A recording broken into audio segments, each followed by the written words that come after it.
Bom dia, irmãos e irmãs, bem-vindos a mais um áudio da Liturgia da Palavra deste dia 29 de maio de 2020, sexta-feira, já próximos, do final do mês, acabando o tempo pascal e terminando a sétima semana do tempo pascal. E o santo de hoje é São Maximino de Treves. Lembrando que amanhã, dia 30, sábado, é dia de Santa Joana d'Arc e domingo, além do domingo de Pentecostes, é o domingo de Nossa Senhora, de Nossa Senhora da Visitação. Mas vamos para a liturgia da palavra. Pelo sinal da Santa Cruz, livrai-nos Deus Nosso Senhor de todos os nossos inimigos. Em nome do Pai, do Filho e do Espírito Santo. Amém. A primeira leitura está nos Atos dos Apóstolos, capítulo 25, versículos de 13 a 21. Naqueles dias, o rei Agripa e Berenice chegaram a Cesareia e foram cumprimentar Festo. Como ficasse alguns dias aí, Festo expôs ao rei o caso de Paulo, dizendo: Está aqui um homem que Félix deixou como prisioneiro. Quando eu estive em Jerusalém, os sumos sacerdotes e os anciãos dos judeus apresentaram acusações contra ele e pediram-me que o condenasse. Mas eu lhes respondi que os romanos não costumam entregar um homem antes que o acusado tenha sido confrontado com os acusadores e possa defender-se da acusação. Eles vieram para cá e no dia seguinte, sem demora, sentei-me no tribunal e mandei trazer o homem. Seus acusadores compareceram diante dele, mas não trouxeram nenhuma acusação de crimes de que eu pudesse suspeitar. Tinham somente certas questões sobre a sua própria religião e a respeito de um certo Jesus que já morreu, mas que Paulo afirma estar vivo. Eu não sabia o que fazer para averiguar o assunto. Perguntei então a Paulo se ele preferia ir a Jerusalém para ser julgado lá. Mas Paulo fez uma apelação para que a sua causa fosse reservada ao juízo do Augusto Imperador. Então ordenei que ficasse preso até que eu pudesse enviá-lo a César. Palavra do Senhor. No Salmo responsorial de hoje, que é o 102, o refrão é: O Senhor pôs o seu trono lá nos céus. Bendiz a minha alma ao Senhor, todo o meu ser seu santo nome. Bendiz a minha alma ao Senhor, não te esqueças de nenhum de seus favores. O Senhor pôs o seu trono lá nos céus. Quanto aos céus por sobre a terra se elevam, tanto é grande o seu amor aos que o temem, quanto disto o nascente do poente, tanto afasta para longe nossos crimes. O Senhor pôs o seu trono lá nos céus. O Senhor pôs o seu trono lá nos céus e abrange o mundo inteiro o seu reinado. Bendizei ao Senhor Deus seus anjos todos, valorosos que cumpriam as suas ordens. O Senhor pôs o seu trono lá nos céus. O evangelho de hoje está em João, capítulo 21, versículos de 15 a 19. Jesus manifestou-se aos seus discípulos e, depois de comerem, perguntou a Simão Pedro: Simão, filho de João, tu me amas mais do que estes? Pedro respondeu: Sim, Senhor, tu sabes que eu te amo. Jesus disse: Apacenta os meus cordeiros. E disse de novo a Pedro: Simão, filho de João, tu me amas? Pedro disse: Sim, Senhor, tu sabes que eu te amo. Jesus disse-lhe: Apacenta as minhas ovelhas. Pela terceira vez perguntou a Pedro: Simão, filho de João, tu me amas? Pedro ficou triste porque Jesus perguntou 3 vezes se ele o amava. E respondeu: Senhor, tu sabes tudo, tu sabes que eu te amo. E Jesus disse-lhe: Apacenta as minhas ovelhas. Em verdade, eu te digo, quando eras jovens tu te cingias e ias para onde querias. Quando fores velhos, estenderás as mãos e outro te cingirá e te levará para onde não queres ir. Jesus disse isso significando com que morte Pedro iria glorificar a Deus. E acrescentou: Segue-me. Palavra da salvação. Aqui termina a liturgia da palavra desta sexta-feira. Lembrando também que estamos próximos ao domingo de Pentecostes, então eu espero que você esteja fazendo a novena dedicado ao Espírito Santo. Geralmente, quando a gente fala em novena, a gente acha que tem que se fazer sempre pedidos, seja temporais, espirituais. Até pode, acredito, Acho que é importante, na hora que você está rezando, pelo menos colocar intenções. Não rezar por si só, nem rezar somente para si mesmo e para a sua família.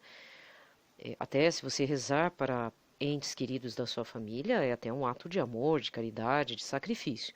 Mas é importante também estarmos colocando intenções gerais para pessoas das quais não conhecemos, ou como fazia Santa Faustina, como dizia no seu diário, Ela fazia muita penitência, jejum e orações para as almas muito queridas do Senhor Jesus. Ela mesma não pedia nada. Tanto é que era questionada pelo próprio Jesus misericordioso, que várias vezes perguntava e ela deixava isso registrado. Jesus misericordioso chegava para ela e dizia: Filha, está faltando alguma coisa? Não foi em 1 ou 2 parágrafos que eu li isso, eu li em vários parágrafos, em vários momentos, né, que ela fez o diário. Isso que ela destruiu vários diários, até chegar nesse que chegou até nós. Né? Então é importante colocar intenções. Não estou recriminando quem faz novena pedindo coisas pessoais, mas lembre-se sempre, então faz um exercício disciplinado de colocar suas intenções pessoais, intenções gerais para toda a igreja, pode ser só a conversão dos pecadores, ou essa questão da pandemia, rezar pelos políticos do país, rezar pelo povo brasileiro que sofre, por exemplo, e fazer esse pedido de Santa Faustina, essa intenção, para que toda a oração sua, e minha e nossa, na verdade, sejam para as almas muito queridas do Senhor Jesus, que muitas vezes são almas que precisam de conversão, estão perdidas, tinham uma vida consagrada, não tem mais, deixaram, largaram mão, desistiram, desanimaram, se frustraram e até morreram em situação grave.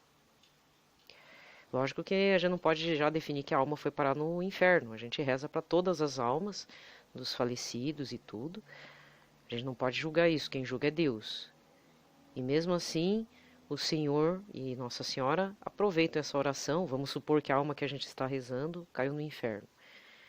A gente não sabe, eu e você. Nossa Senhora recolhe essas orações, São José, os santos, mas principalmente o Senhor Jesus também recolhe essas orações e envia para alguém da forma como a vontade do Senhor se estabelece. Mas nenhuma oração é perdida, tá bom?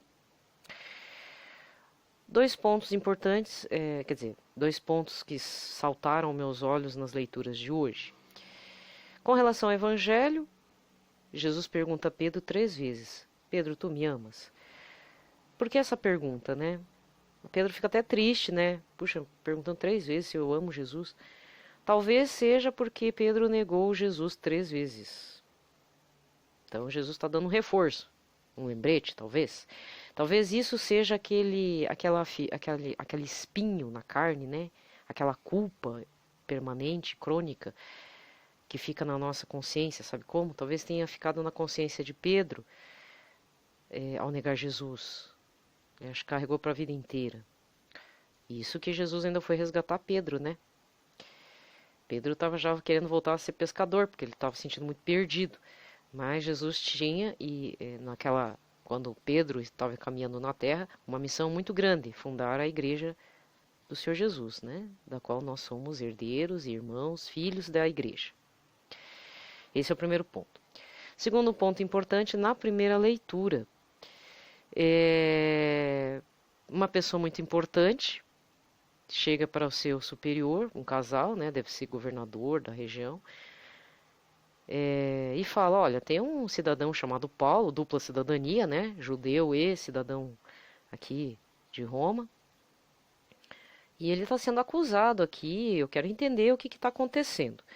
Nós vemos toda uma questão processual aí de direito mesmo, direito de advogado mesmo, de tribunal.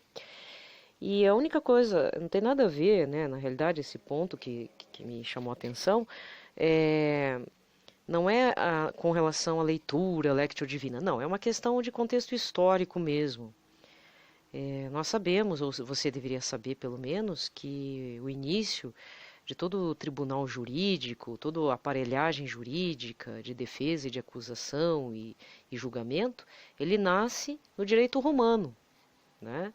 E ele é bem desenvolvido durante a Idade Média, durante os processos da Santa Inquisição, que muito provavelmente, né, aí eu não sou especializada nessa área,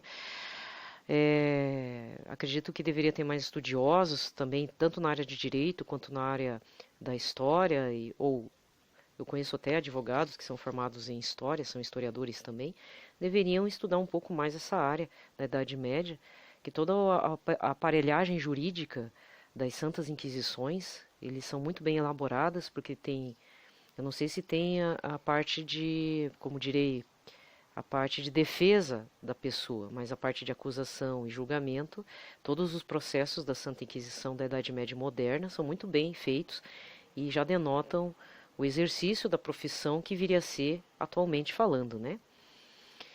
Então nós vemos que a aparelhagem jurídica do período romano ali, do direito romano, ele é muito bem feita, dando uma certa, tentando dar uma justiça, né, para as duas partes, tentar ouvir as duas partes e chegar a uma conclusão. E é interessante observar que a pessoa que está julgando o caso, que fica ali, é o juiz, né, que fica intermediando a situação, ele percebe que a acusação não tem um fundamento material que corrobore uma prisão de Paulo e execução, como os acusadores diziam. Porque, como fala, Paulo está falando de uma pessoa que morreu e que está vivendo, que vive. E aí fica difícil para o juiz entender o que está acontecendo, né? Então, se você gosta dessa parte de história, da parte de contexto, você é da área jurídica, gosta de história, porque a maioria dos juristas, advogados, promotores e tal, gostam de história. Só que às vezes precisa ter a aparelhagem para fazer o estudo das fontes históricas e tudo. Procure saber mais a história do direito, né, dentro do direito romano, como é o caso aqui do julgamento de Paulo. E se você tem mais curiosidade, procure saber sobre os autos da Santa Inquisição.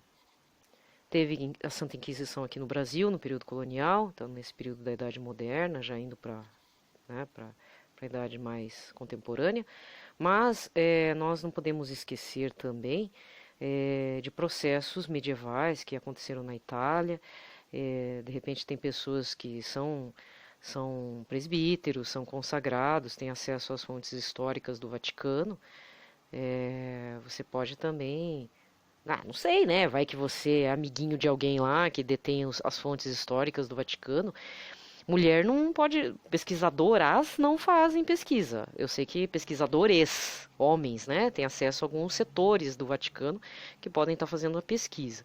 Então é importante estar verificando qual que é o contexto da época, como é que era o discurso de julgamento, a toda a aparelhagem jurídica, para entender, né, como é que funcionava e como diz, né, as diferenças e similitudes durante o tempo de se aquela instituição, se aquela forma de fazer mudou com o tempo ou se houve permanências, né, de uma cultura social, uma cultura de pensamento, que isso existe também, né?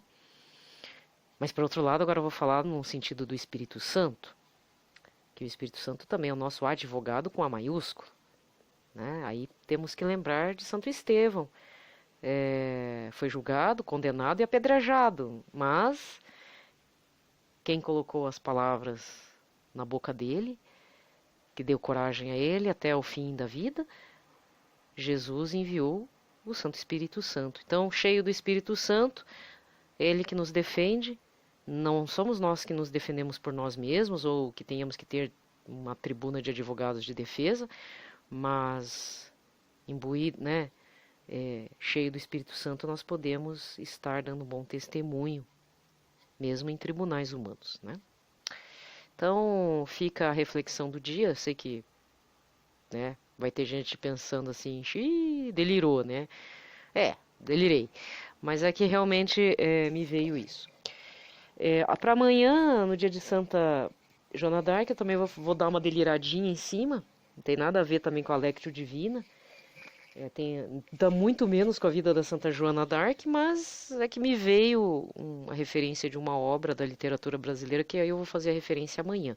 Então aguarde a liturgia da palavra de amanhã, tá bom?